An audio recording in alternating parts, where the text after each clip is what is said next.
don't really think about it, but the first thing that I do is I look for my trans sisters. And the first thing we do is like,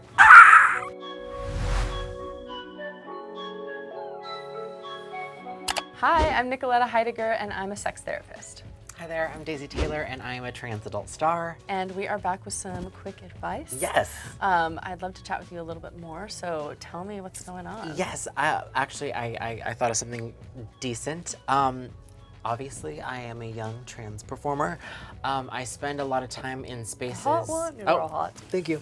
I spend a lot of time in spaces where I am typically in a very small minority of trans people in a lot of cis-heavy spaces. I guess, what would you recommend for someone who is looking to find comfort in a space where you are Of the minority. the minority? Yeah.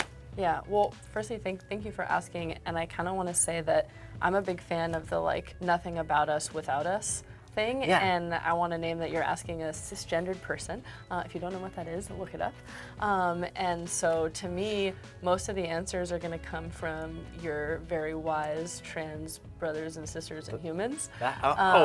And I can give you some advice for how to deal with minority stress, but the most important thing is connecting with community. Right. And so there's something, I said this word, minority stress, and basically what that is it's stress that a person experiences when they're part of a minority population. Right.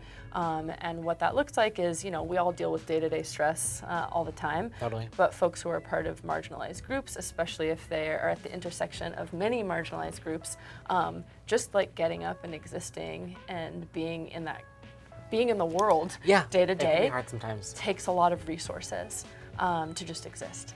And so then having to deal with the stresses of life is really freaking hard. Right.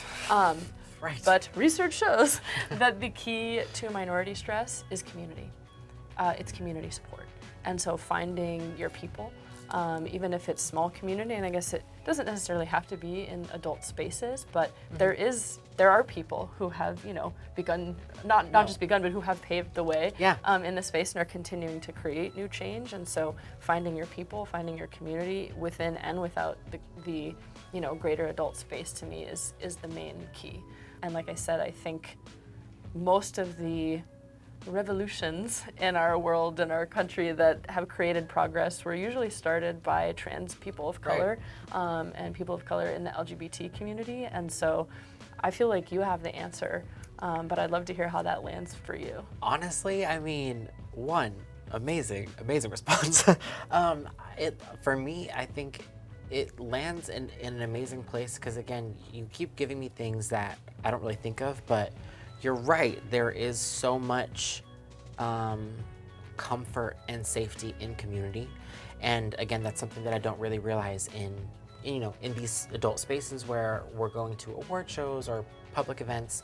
I don't really think about it, but the first thing that I do is I look for my trans sisters. And the first thing we do is like, when we see each other.